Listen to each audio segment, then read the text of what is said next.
시청자 여러분 안녕하십니까? 부동산 경제학의 황현입니다. 자, 오늘은요, 2024년 11월 5일이고요. 자, 오늘 내용은요, 최근에 이제 아파트 분양권에 대한 열기가 어마어마하죠. 뭐, 50가구 모집에 뭐 몇만 명씩 와서 기본적으로 200대 1, 300대 1, 400대 1 정도의 경쟁률이 나옵니다. 이제 입주권은 작게는 수십억에서 뭐 100억대까지 나가는 입주권도 있습니다. 조합원 물량이라고 하죠. 그래서 오늘은 미리 입주권을 선점할 수 있는 방법, 또 핵심 지역인 강남권에서 입주권을 선정할 수 있는 방법에 대한 이야기를 해드릴 거고요. 정말 소액으로 말도 안 되는 금액입니다. 뭐 이 영상을 뭐 끝까지 보시면 이해를 하실 수도 있는데 아마 헤드라인만 보면 야, 이게 정말 가능해? 불가능하지 않아? 아니, 거짓말하고 있네 라고 생각하실 수도 있는데요. 자, 오늘의 그래서 주제는요. 1억대로 강남에 입주권 투자를 할 수 있는 전략에 대한 이야기를 한번 해볼까 합니다. 자, 끝까지 시청해 주시고요.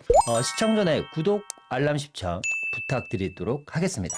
자, 첫 번째 이야기입니다. 누구나 원하지만 아무나 가질 수 없는 것들을 우리가 명품이라고 하는데 이 주거 지역에서도 명품이 있죠. 누구나 원하지만 아무나 가질 수 없는 지역들이 있습니다. 바로 이런 강남이라든가 서초, 한남, 성수동에 있는 뭐죠? 아파트입니다. 뭐 빌라를 우리가 가지고 명품이라고 하지는 않습니다만 그 안에 있는 지역들 강남, 서초, 한남, 성수동에 있는 아파트는 말 그대로 명품 중에도 명품인 거죠. 물론 이 한남이나 성수동 같은 경우는 명품인 빌라들도 있습니다. 그렇지 않은 빌라들도 있고요. 강남 서초도 마찬가지입니다. 명품인 빌라와 단독 다가구가 있는 반면에 그렇지 않은 단독 다가구 빌라도 있지만 말 그대로 아파트라고 칭하는 놈들은 다 지금 명품 중에 명품이다. 이 네 군데 지역은. 그래서 이 지역들 중에서 오늘은 강남권, 서초나 강남에 대한 이야기를 한번 해볼까 합니다. 어마어마하게 고가에 그리고 누구나 원하지만 아무나 갈 수 없는 이 강남권에 있는 아파트를 진입할 수 있는 방법은 크게 세 가지가 있습니다. 자, 첫 번째, 기존에 있는 아파트를 매수하는 방법이 있고요. 두 번째는 말 그대로 청약 통장을 이용해서 분양권으로 아파트를 구입하는 방법이 있습니다. 세 번째는 입주권을 사서 새 아파트를 공략하는 방법이 있죠. 특히 이제 이 분양권과 입주권 같은 경우는 얼죽신이라고 해서 얼어 죽어도 신축인 요즘 대세인 요즘 같은 시대에 신축에 대한 아파트를 구입할 수 있는 방법으로 가장 많이 선호하는 게 이 분양권과 입주권이지 않나 싶습니다. 어쨌거나 이 강남에 아파트를 진입할 수 있는 방법은 크게 세 가지인데 이 세 가지에 대한 이야기를 차근차근 한번 해보도록 하겠습니다. 자, 첫 번째 아파트 매수입니다. 뭐 아시겠지만 최근에 반포 지역 매매가 60억을 돌파했습니다. 반포 아리팍에 대한 시세 변화를 한번 보면요. 말 그대로 어마무시합니다. 올 6월 달에 국민평형이라고 하는 84제곱미터가 49억 8천만 원 정도에 거래가 되었습니다. 그런데 한 달 있다가 49억 8천만 원, 거의 50억 정도에 육박하는 물건이요.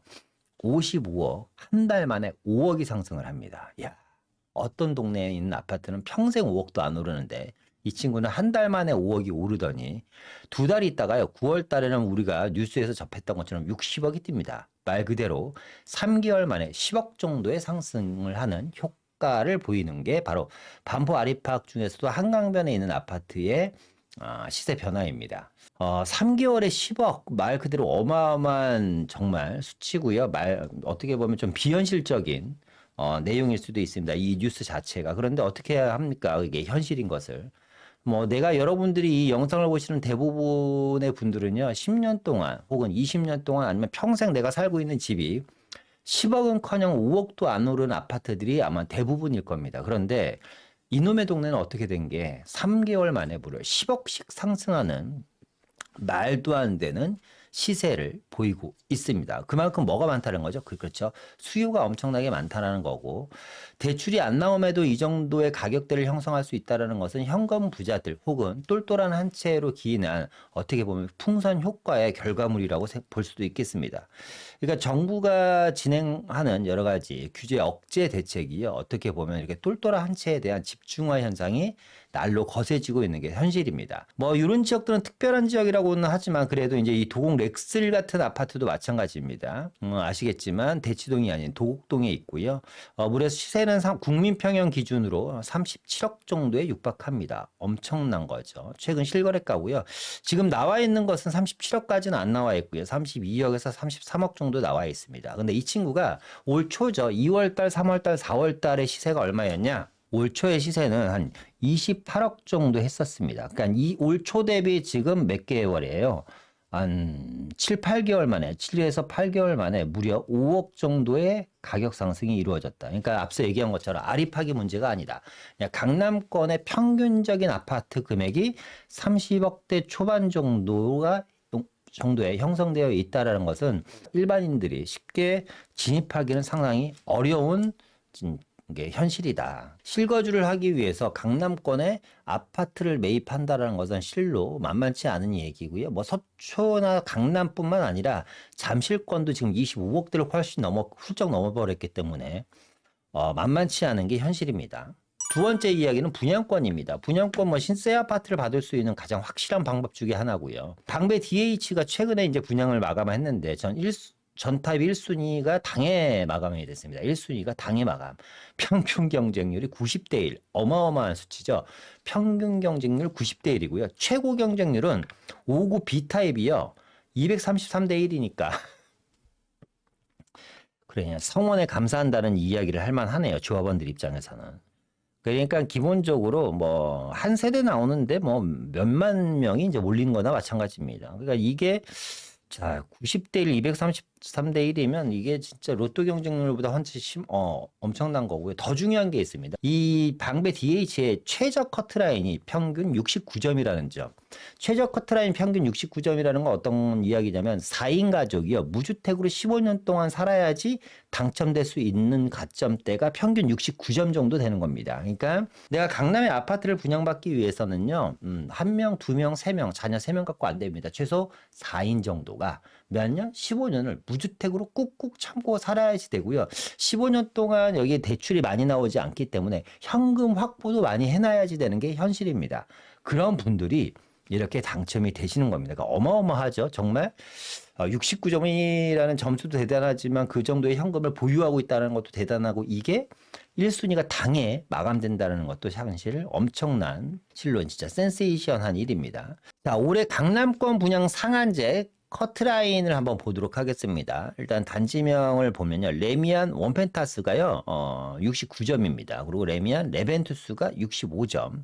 DH 방배 우리가 좀 전에 본 것처럼 69점이고요. 청담 느엘입니다. 한강변에 있다 보니까 74점입니다. 그런데 지금 말씀드린 69, 65, 69, 74점은요. 평균 커트라인이 아니고 최고 커트라인도 아닌 최저 커트라인을 이야기하는 겁니다.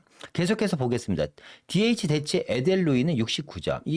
그리고 잠실 레미안 아이파크 이제 최근에 이슈화된 게 평균 69점입니다. 그러니까 지금 69점, 65점, 69점, 74점 이게 최저 커트라인이라는 건데 요 정도 나오려면요. 앞서 얘기한 것처럼 4인에서 5인 가족이요. 최소 15년 정도 무주택으로 유지를 해야지 된다. 그러면서 대출이 많이 나오지 않기 때문에 이 지역 같은 경우는 현금도 어느 정도 확보해야지 됩니다. 그런데 이 지역들이 대부분 수백 대 1이 경쟁률이 나왔고 1순위가 완판된 지역입니다. 이런 지역들이 이제 평균 분양가가 앞서 말씀드렸던 것처럼 한 20억에서 22억 정도 하는데요. 시세 차익은 약 5억에서 8억 정도 안전 마진이 가능하다 보니까 실로 어마어마한 경쟁률.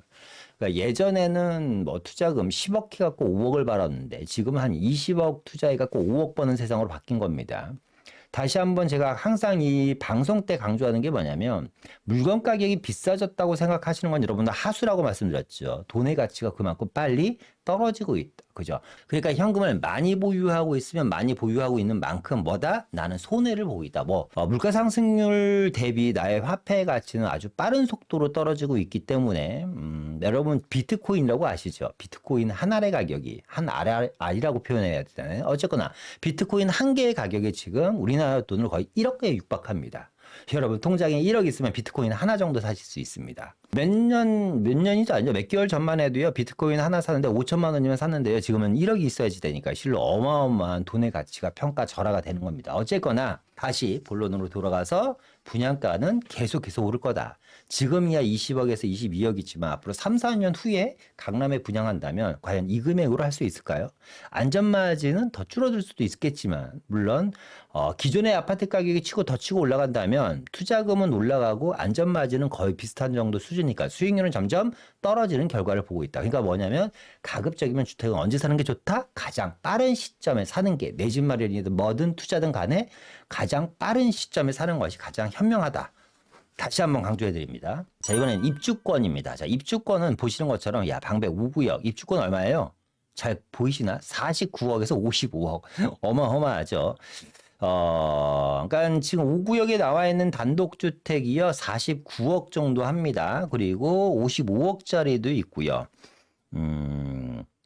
그러니까 뭐 대지집은 한 50평 정도, 4, 50평 정도 되는 게 49억에서 55억이니까 대지지분이 큰 것들도 평당 1억 정도 하니까 대지지분이 작은 것들은 평당 거의 2억 정도라고 방배 5구역 정도는 보시면 됩니다. 입주권도 만만치 않죠. 49억에서 55억이고. 반포주공 1단지의 입주권은 또 실로 어마어마합니다. 94억에서 90억이니까. 야, 우리 앞전에 얘기할 때 기존 아파트 사는 것도 평균 가격이 강남에 30억에서 40억 정도 했는데 분양권으로 넘어오니까 그거보다 한 10억이 떨어지는 한 20억대 살 수 있는데 경쟁률은 기본 3, 400대 1이니까 만만치 않죠. 근데 입주권은 경쟁률이 없습니다. 내가 돈만 있으면 사는 건데 대신에 경쟁률이 없는 대신 기본적으로 40억에서 100억대 정도, 강남권 같은 경우는 입지에 따라 틀리겠지만 그 정도 육박하는 금액대를 보이고 있다. 그죠? 경쟁률은 없지만 입주권 같은 경우는 돈이 많이 들어가는 단점이 있습니다. 그러니까 새 아파트를 사는 방법은 두 가지가 있죠. 입주권과 분양권입니다. 그런데 둘 다 만만치가 않습니다. 그런데 제가 제목에 처음에 1억대로 강남의 아파트 입주권을 구입할 수 있는 아니면 획득할 수 있는 아니면 선점할 수 있는 투자 방법에 대한 이야기를 해드린다 그랬잖아요. 본격적으로 이제 그 이야기를 한번 해볼까 합니다.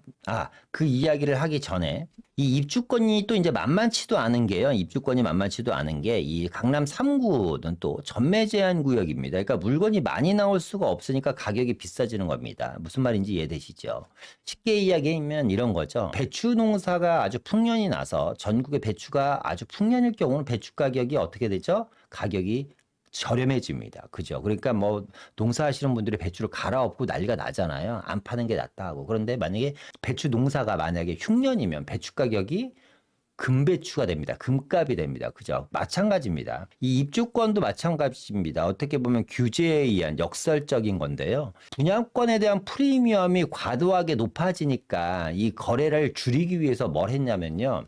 분양권 전매 제한이라는 걸 합니다. 그래서 이 강남 같은 경우는 입주권을 실제로 쉽게 사고 팔지 못하게 전매 제한이라는 걸 합니다. 즉 조합원 지위 양도 금지라는 것을 합니다. 그러니까 강남은 조합원 양도 금지 구역이다라고 여러분들이 생각하시면 돼요. 그러니까 조합원들이 1000명이에요. 근데 이 1000개의 물건이 나올 수 있는데 1000개의 물건을 못 나오게 하다 보니까 어쩌다 하나 나오는 물건들이 안 팔리면 그만이라는 식으로 90억대, 40억대, 50억대 거래가 되는 겁니다. 이것도 역시 규제의 역설이죠. 그죠? 너무 규제를 많이 하면 뭐하다? 물건에 대한 가격이 희소성이 상당히 높아진다는 겁니다. 가격이 아닌 가치에 대한 희소성이. 강남 같은 경우는요, 아시겠지만 조합 설립 인가 이후에 신축 아파트에 대한 전매 제한이 됩니다. 언제까지? 조합 설립 인가 이후부터 아파트를 입주할 때까지. 그러니까 보통 조합 설립 인가 이후부터 아파트 입주까지. 그러니까 조합 설립 인가 이후 사업 승인 인가가 나고 관리 처분 인가가 나잖아요. 그리고 이주하고 공사합니다. 공사 기간만 요즘 아파트들이 잘 짓다 보니까 평균 3.5년에서 5년 정도 걸려요. 그러면 평균 아파트 공사 기간 한 4년 잡고 조합 설립에서 관리 처분까지 4년 잡으면요. 적어도 8년에서 10년 동안은 조합원의 양도가 금지되는 상황입니다. 그런데 그 중에서 거래를 할 수 있는 것들이 있어요. 자, 첫 번째, 조합원들 중에서 1세대 1주택자로서 여기 10년 보유, 5년 이상 거주하신 분들의 물건은 거래가 됩니다. 그러니까 많은 물건이 나올 수가 없는 거죠. 그러다 보니까 가격이 희소성이 있다 보니까 부르는 게 가격이 되는 거고.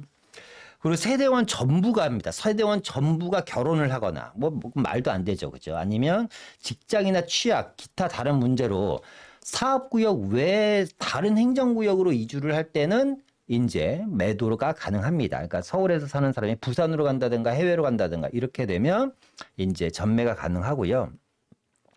세 번째는 세대원 전체가 상속받은 주택으로 갈 경우에도 이제 전매가 가능하고, 아니면 이 내가 이제 신용에 문제가 생겨서 경매나 공매가 내 집이 될 때는 당연히 뭐 이게 전매 제한이 풀리겠죠. 뭐 내 집에 경매가 들어가는데 무슨 전매입니까? 그죠? 전매가 아니죠, 그거는. 그러니까 이런 몇 가지 조항을 빼놓고는 전매가 안 되기 때문에 어쩌다 하나 나오는 물건들이 아주 높은 호가의 물건이 나올 수밖에 없고, 어떤 분이 또 그걸 덥석 사면 그게 바로 시세가 되는 게 강남의 입주권 시장의 현재 모습입니다. 자, 그런데요, 갑자기 생뚱맞은 이야기를 한번 해볼게요. 만약에 여러분들이, 이 영상을 보시는 여러분들이 시간 여행을 통해서 우리가 그 얘기하는 타임 캡슐이라고 하죠. 타임 캡슐이라는 게 만들어져서 시간 여행을 통해서 한 10년 정도 전으로 만약에 되돌아간다면 여러분 어떤 일이 벌어질까요? 여러분들 어떤 행동을 하고 어떤 결과를 내시겠습니까? 이런 이야기가 있잖아요. 지금 나의 모습은 과거 10년 전, 5년 전의 행동의 결과물이 여러분들의 모습입니다. 그러니까 10년 전, 5년 전에 여러분들이 어떤 행동을 했고 어떻게 살았냐, 그리고 어떠한 마인드로 살고 있느냐가 지금 여러분들의 모습이고요. 여러분 10년 후의 모습은 어떤 모습일까요? 지금 여러분들의 생각과 마인드, 행동의 결과가 또 10년 후의 모습이 될 수 있습니다. 그죠? 그러니까 우리가 사실상 매일 열심히 사는 것도 중요하지만 잘 살아야지 되고, 그리고 많은 정보력을 가지고 남들이 하지 않는 것들에 대한 관심을 가지셔야 됩니다. 너무 뻔한 것은 결국 너무 뻔한 결과물입니다. 내용도 뻔합니다. 당연히 안전마진이 생기고 시세보다 저렴하게 파니까 몇백 대 1의 경쟁률 나오는 게 당연합니다. 입주권도 마찬가지입니다. 뭐 50억에 내놓는 사람도 있고 90억에 내놓는 사람이 있지만, 여러분들 그 사람의 지금 40억에 내놓으시는 분, 90억에 이 물건을 내놓으시는 분은 10년, 20년 전에 그분의 행동에 대한 결과물이 40억, 50억짜리 물건을 만들어내는 거예요. 뭐예요? 남들이 안 살 때 이분은 샀잖아요. 운이 좋았을 수도 있고요. 계획하셨을 수도 있고 전략적으로 들어가셨을 수도 있습니다. 어쨌거나 이 반포라든가 방배동이라든가 강남권의 입주권을 갖고 계신 분들은 그분이 한 행동의 결과물이라는 거죠. 그러니까 여러분들도 마찬가지다. 그럼 10년 전으로 되돌아가서 여러분들이 이런 뉴스를 접하신다면 어떠한 행동의 결과물을 보이시겠습니까? 자, 2015년 뉴스입니다. 방배 6구역이 소형 빌라가 희소하다. 부르는 게 갑이라는 내용이 있고요. 방배 6구역 플랜카드가 관련해 건축 심의 통과, 대중교통이 좋고 학군 등 입지가 우수하고 높은 상가 비율, 보상 절차는 숙제다. 그러니까 보상 절차가 숙제니까 오래 걸릴 거라는 생각을 했겠죠. 어쨌거나 방배 6구역에 빌라가 가격이 막 오르고 있다라는 뉴스가 나왔습니다. 자, 이 영상을 보시는 분들 중에 만약에 10년 전에 여러분들이 이 뉴스를 보셨다면 여러분들은 1번, 난 당장 방배 6구역으로 달려가서 빌라를 산다. 2번, 그냥 뉴스는 뉴스일 뿐 난 지켜본다. 3번, 나는 아무런 관심이 없다. 4번, 빌라는 관심 없고 난 아파트만 계속 볼 거다. 여러분들은 몇 번의 선택을 하시겠습니까? 만약 이런 뉴스를 접하신다면. 국토부 실거래가로 들어갔습니다. 잘 안 보이시죠? 제가 지번을 써드리겠습니다.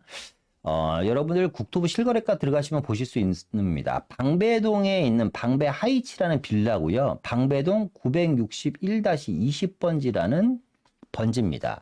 지금 여기는 제가 오른쪽에 지도를 만들어 놨는데요. 방배 5구역 안에 있는 물건입니다. 지금 965-20번지에 있는 거고요. 2014년도에 방배동 이 빌라의 시세입니다. 자, 7월 달에 거래가 한 건이 됐고, 그 다음 1월 달에 거래가 한 건 됐네요. 1월 달에 거래된 것부터 한번 보겠습니다. 전용 면적 42제곱미터. 그러니까 요즘 나오는 신축 정도 되겠죠. 한 10평, 11평 정도. 대지 지분은 31.9제곱미터이고 한 10평 정도 될 겁니다. 이 빌라가 얼마냐? 4억 2천에 지금부터 10년 전에 거래가 되었습니다. 어디? 방부 5구역 안에 있는 빌라가 965-20번지에 있는 방배 5구역 빌라입니다. 7월 달에 거래된 거는요, 조금 크네요. 55.2제곱미터니까 실평수 한 전용 면적 15평 정도 되는 거고, 대지는 39제곱미터니까 한 12평 정도 되는 겁니다. 그죠? 전용 면적 15평에 대지 12평짜리 빌라가 5억 5천에 거래됐습니다. 얼마에? 5.5억에. 자, 10년 전으로 되돌아간다면 여러분들은 방배동에 있는 빌라를 구입하실까요? 4억에서 5억 정도 하는 빌라를 여러분들 구입을 하실 겁니까? 아마 이 영상을 보시는 대부분들은 나는 구입할 겁니다라고 이야기를 자신 있게 할 겁니다. 왜? 이미 결과물이 나왔죠. 이 친구들의 지금 현재 시세는 20억대를 육박합니다. 아시겠지만. 자, 방배 5구역은요, 대한민국에서도 보기 드문 역대급 비례율을 자랑하고 있습니다. 미친 비례율입니다. 224%.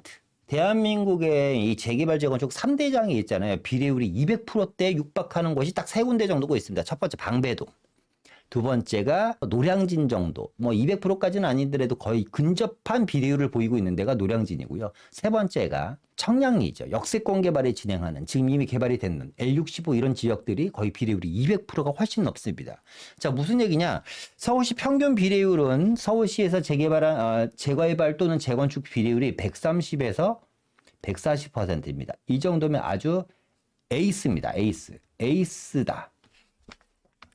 그러니까 130에서 140% 정도 나오는 비례율이 에이스입니다. 그러니까 뭐냐면 조합원 물량 대비 일반 분양이 30에서 40% 정도 나온다. 라는 겁니다. 그러니까 30에서 40%를 가지고 사업을 하는 겁니다. 그럼 244%는 무슨 뜻이냐? 조합원 물량 대비 일반 분양이 144% 나온다는 얘기입니다. 어마어마한 거죠. 그죠? 그럼 아까 5억에서 4억짜리 빌라를 샀다면 여러분 분담금이 얼마 나올까요? 거의 없이 34평 받는 겁니다. 5억에서 2014년도 기준 다시 한번 말씀드리지만 2014년도에요. 여러분들이 5억에서 4억짜리 방배동에 빌라를 사셨다면요. 지금 34평 아파트를 받을 수가 있다. 분담금 거의 안 내고 방배 5구역 34평 아파트 얼마 정도 할까요? 지금 방배동의 평균 아파트 가격이 많이 올라서 한 28억 정도 육박하는데 저는 이 친구들이 입주할 때 정도 되면요. 한 30억에서 35억 정도 예상합니다. 어렵지 않아요. 강남에 입주하는 거 어렵지 않습니다. 그죠? 5억에서 4억짜리 빌라를 하나 사니까 30억에서 35억짜리 아파트가 하나 생기는 아주 놀라운 기죠.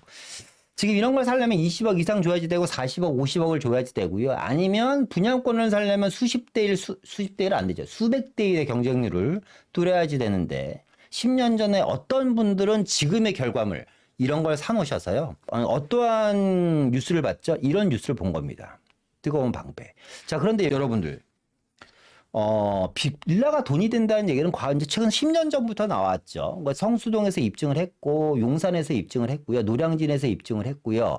한남동에서 입증을 했습니다. 청량리에서 또 입증을 했죠. 그죠, 여러분들. 그런데도 아직까지 이 재개발, 그러니까 빌라라고 생각하시니까 답이 없는 겁니다. 뭐죠? 우리는 아파트 입주권을 빌라라는 형태로 대지 지분을 갖고 있는 것을 사는 것 뿐입니다. 그런데 아직까지 빌라 나부랭이라고 이렇게 생각하시는 분들이 있다면 정말 지금 다시 한번 본인의 경제적인 지식, 경제 상식을 다시 한번 좀 의심해 봐야 되지 않나라는 생각이 듭니다. 이번에는요. 방배동에 대한 이야기를 한번 해볼까 합니다. 방배동이라는 동네는 대표적으로 어떤 지역이었냐면 과거에는 엄청난 부촌이었습니다만 최근까지는 강남권 중에서 가장 서민 밀집 지역이었다가 앞으로 다시 엄청난 부촌으로 발돋움하는 환골탈태를 하는 지역입니다. 어떤 방식으로? 재개발과 재건축이라는 사업 방식으로 30억에서 35억짜리 아파트가 몇 채가 들어온다? 앞으로 13,000세대가 들어옵니다. 하나도 없던 아파트들이 13,000세대가 들어온다. 자, 방배동은 총 20개의 사업장이 있습니다. 20개의 사업장이 있고요. 지금 이 전체 사업장 중에서 지금 나와 있는 이 그림에 나와 있는 지역은요. 대표 사업장들 한 10대 군데 정도를 제가 표시해 놓은 거고요. 오늘 제가 표시해 놓은 것보다는 뉴스에서 따온 겁니다. 이 전체 방배동의 전체 지역이 다 입주가 끝나면 한 13,000세대 정도 되는 아파트가 공급이 될 예정이고요. 지금 2024년이니까 2030년 안에 그러니까 앞으로 6년 안에는 방배동에 신축 아파트가 몇 개가 들어간다? 13,000세대가 공급이 되면 방배동의 위상이 지금과 완전히 달라질 겁니다. 자, 일단은 이 북쪽 지금 뭐 방배 3호, 신사호라든가 방배 3호 아파트가 있는 북쪽 지역은 반포 1구역이죠. 반포 1구역입니다. 1구역이고 북쪽으로 한강변으로 반포 아파트 단지가 있는 거고요. 아래쪽으로 방배동입니다. 자, 방배 신사모 아파트 순서대로 보겠습니다. 신사모 아파트는요. 2026년 이주 예정이고요. 방배동 3호 아파트는 정비구역 추진입니다. 신사모와 3호 아파트 북쪽 지역은 뭐가 있죠? 반포 1구역 재건축 단지들이 있고요. 지금 보시는 것처럼 이 반포 한강변으로는 다 재건축 단지들이 이제 포진되어 있고 재건축을 하고 있거나 신축 아파트로 바뀌었거나 하고 있는 내용들입니다. 자, 방배 6구역은 보시는 것처럼 이제 레미안이고요. 2000얘가 몇 년, 27, 8년 정도에 이제 입주가 예정되어 있고 이 친구 같은 경우는 이제 올 연말에 이제 앞으로 이제 분양이니까요. 뭐 다음 달 정도 분양을 할 것 같습니다. 분양가 한 20억에서 20억 초반 정도 예상을 하고 있고요. 이제 이 서리풀 공원 쪽에 보면 이제 서리풀 터널이 뚫렸죠. 이 서리풀 터널이 뚫리면서 방배동은 획기적인 역사적인 사건을 맞이하는데요. 그동안은 동맥경화처럼 이렇게 공원으로 이제 막혀 있었어요. 그러니까 방배동은 좀 고립되어 있었죠. 최근 50년 동안. 그런데 이 서리풀 터널이 뚫리면서 방배동은 새로운 역사를 맞이하게 됩니다. 어떻게 정비 사업이 활로를 이제 찾는 거죠. 어떻게 보면 막혔던 혈이 뚫리면서요. 강남 업무타운과의 접근성이 좋아지면서 이 방배동이 신흥 주거단지로 주목을 받게 됩니다. 자, 그러면서 보시는 것처럼 엄청나게 많은 재개발이 진행되는데요. 이제 이 방배 7구역 같은 경우도 지금 조합 설립 인가가 됐고요. 방배 5구역은 여러분들 뭐 얘기 하나만 하죠. 지금 DH 방배가 2026년 입주를 예정입니다. 그러니까 내후년에 입주가 됩니다. 내후년 가을 정도에 될 것 같고요. 이제 이 이수역과요, 내방역과 사당역과 방배역이 있는 방배 남쪽 지역이 아마 가장 인기 있는 주거단지고 재개발, 재건축이 활발하게 많은 진행되다 보니까 이쪽이 시세가 강세입니다. 방배 14구역은요, 이제 르엘이라는 브랜드로 이제 철거가 완료됐죠. 르엘이 아마 롯데가 시공사할 겁니다. 그리고 방배 13구역 뭐 이주가 다 끝났고 지금 착공 예정입니다. 이제 자이가 이제 들어가 있고요. 방배 15구역 조합 설립인가. 그러니까 요 라인이 가장 뭐 제가 봤을 때 향후에 주축이 되지 않을까라는 생각이 들고, 물론 신동아와 삼익도 상당히 인기 있는 단지입니다. 삼익 같은 경우는 아크로로 이제 연말 분양입니다. 그러니까 올 연말에 삼익과 방배 6구역이 이제 분양 예정이고요. 방배 신동아 같은 경우가 이제 오띠에르가 어디냐면 아마 내가 포스코 겁니다.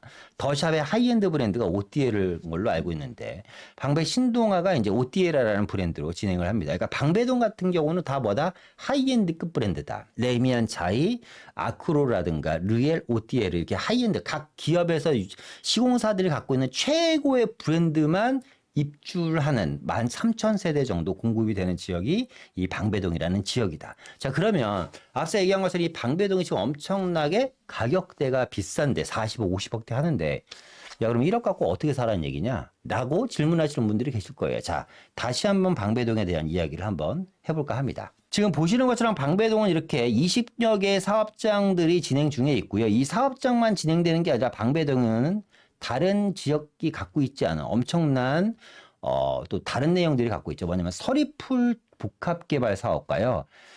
사당형 복합 환승센터 개발 사업입니다. 그러니까 재개발, 재건축만 되는 것이 아니고 이 지역은 뭐가 된다? 업무타운이 함께 개발이 된다라는 겁니다. 다시 한번 정리를 해봅니다. 한강변에 북쪽으로 반포 재건축 아파트가 있습니다. 반포 재건축 아파트가 있고요. 이렇게까지가 반포 재건축 아파트가 있고요. 여기는 이제 법원 검찰청이 있습니다. 법원이 있고 검찰청이 있다. 그리고 이 방배동이라는 동네는요. 지금 보시는 것처럼 이 지역들이 다 뭐냐면 과거에는 빌라촌이었습니다. 이 지역들이 전체가 빌라촌이었다. 방배동에는 지금처럼 재개발과 재건축이 되기 전까지만 해도요. 예를 들어서 빌라가 한 90개가 있다면 아파트는 10개밖에 없는 지역이었습니다. 그러니까 빌라가 90개나 되니까 아파트가 약해질 수밖에 없죠. 아파트의 가치가. 그러니까 방배동은 강남권 중에서도 아파트 가격이 가장 낮은 지역 중에 하나였습니다. 왜? 빌라의 기에 눌려서 아파트 가격이 재구시를 못하는 거죠. 예를 들어서 100개를 기준으로 이야기를 하는 겁니다. 그런데 환경이 바뀌었죠. 이제 지금 보시는 것처럼 많은 지역이 이 100개 중에 재개발, 재건축을 통해 갖고 아파트로 바뀝니다. 2030년까지. 어떻게 바뀌냐면요. 100개 중에 빌라가 90개였는데요. 이 중에 무려 7, 80%가 아파트로 바뀌면서 빌라가 이제 20개밖에 안 남고요. 아파트는 10개였다가 무려 80개가 아파트로 바뀝니다. 자, 일단 앞서 얘기한 것처럼 인기가 가장 좋은 이 남쪽 지역부터 보겠습니다. 일단 서리풀 복합개발이 있고요. 복합환승센터가 있습니다. 지금 이 지역은 다 빌라촌이었습니다. 그런데 보시는 것처럼 이만큼이 뭘로 바뀌죠? 아파트촌으로 바뀐다. 그러니까 방배동이 남측 지역들 중에서 거의 7, 80% 여기는 기존에 있는 아파트 단지가 있기 때문에 앞으로 이 지역들이 전체가 아파트로 바뀌고 나면요.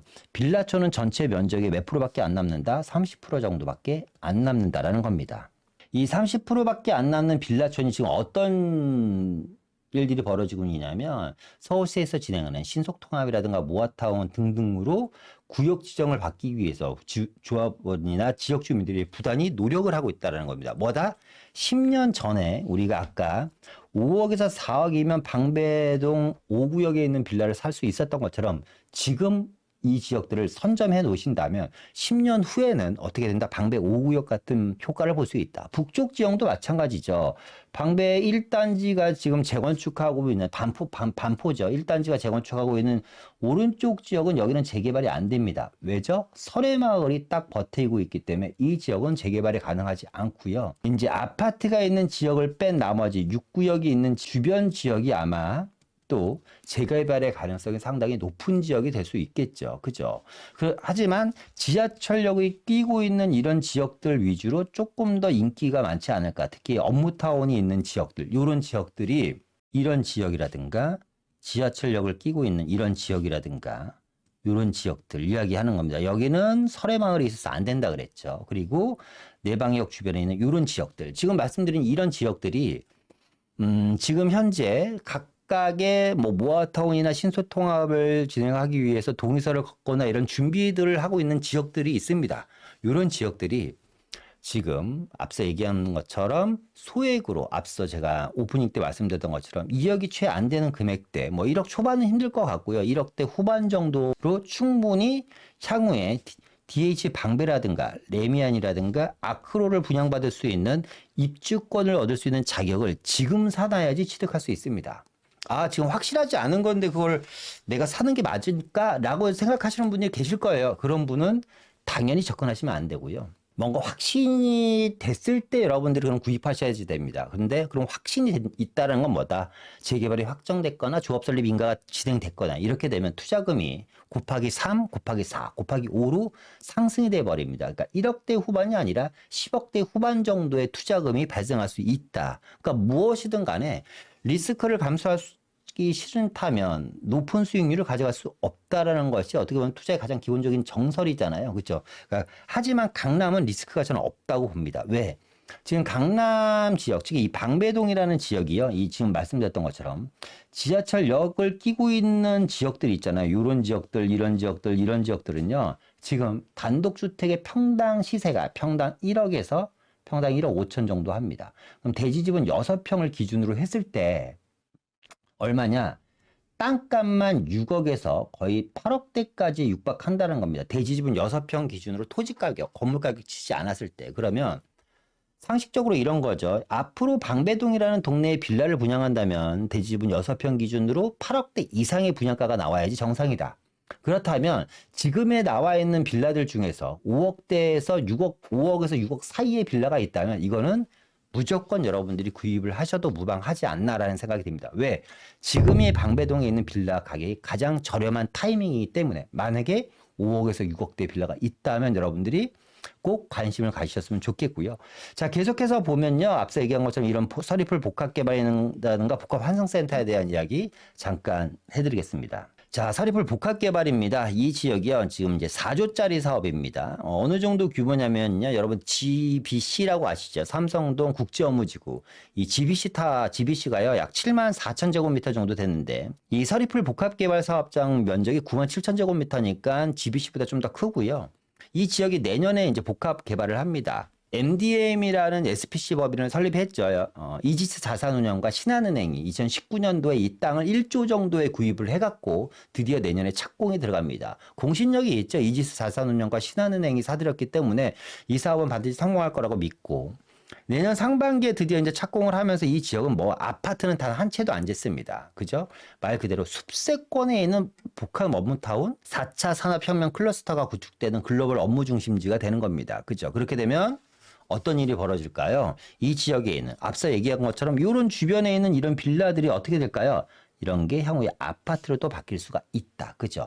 지금 옆에 있는 보이는 이런 아파트들이 뭐 이런 빌라가 아파트로 다 변모한 것처럼 방배 5구역과 6구역이 그랬던 것처럼 방배 13구역, 14구역, 15구역이 빌라가 아파트로 변신하면서 지금 철거하고 이주가 끝났던 것처럼 기존에 있는 빌라촌도 우리가 반드시 관심을 가져야 된다는 내용이고요. 또 하나는 이제 이 사당역 복합환승센터입니다. 이 사당역 복합환승센터는 말 그대로 삼성동 복합환승센터 같은 걸 하나 더 만드는 겁니다. 이 서남 쪽 지역에 없습니다. 복합환승센터가. 그러다 보니까 이 사당역 하면 일단은 경기도권으로 진출입하는 가장 교통의 요지고요.